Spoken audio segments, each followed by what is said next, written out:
Kinumpara mo ba? Magkapareho ba ngayon na may blanco doon? Sa 13 pahina na yun na tinutukoy ni Congressman Ungab at ni dating Pangulong Rodrigo Duterte.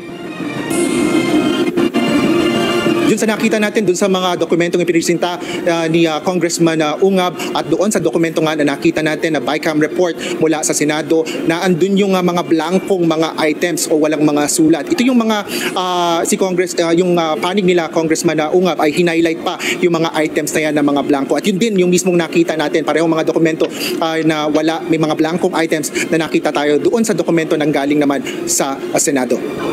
Magandang araw mga ka-channel. Sana yung sumagot yung 4 na opisyal ang namumuno sa pamunuang pang-budget ng Pilipinas. Huwag nilang pag-awayin yung 2 pangulo. Sila ang gumagawa ng kalukuhan dyan sa budget ng Pilipinas. Sana sila naman ang sumagot dyan para hindi tayo magkagulo-gulo sa Pilipinas. Yung mga mystery media, bakit niyo tinatanong ang pangulo? Hindi niya alam dyan kasi ang taga-Kongreso at Senado lamang ang nakakaalam sa mga budget na yan.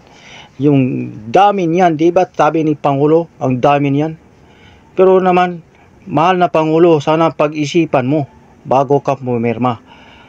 Huwag kang basta-basta magtitiwala sa paligid mo kasi andyan na ang mga hindi mo alam na gumawa ng mga kababalaghan. Kaya tuloy, ikaw ang nagdiin. Pinagkaglolo kanila sa mga taong bayan ngayon. Ano na ang magawa mo dyan? Wala na. Tikong mambibig ng 4 ng mga opisyal mo. Yung Senate President at saka si Tambay. Wala na. Tumahimik na.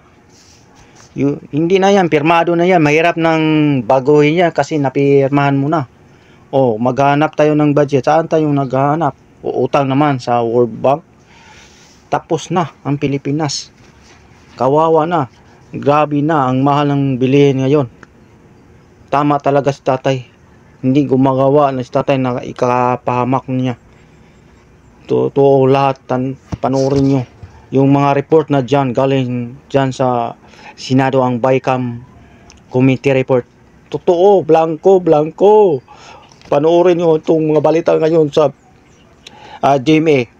Hanap ng hanap. Saan niya hanapin yan yung ngayon? Pinahahanapan na ng budget ni Pangulong Bongbong Marcos ang mga ahensya na nawalan o nabawasan ng pondo sa ipinasang 2025 national budget. May ilan ding pondo na pinababalik naman ng Pangulo sa orihinal nitong pinaglaanan. Nakatutok si Ivan Mayrina.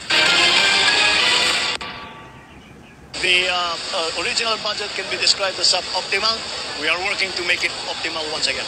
Patuloy na pumirma sa BICAM report dahil blankong papel daw ito. Sinisiguro ko sa taong bayan na hindi ako kailanman pumirma ng anumang papel hinggil sa budget ng 2025 o sa BICAM report na yan na nagsusulong na magbawas ng pera sa mga lehitimong proyekto. Paano ko naman pipirmahan ang blankong papel? Sinubukan ng media na kunan ng bagong komento kanina si Senator Amy pero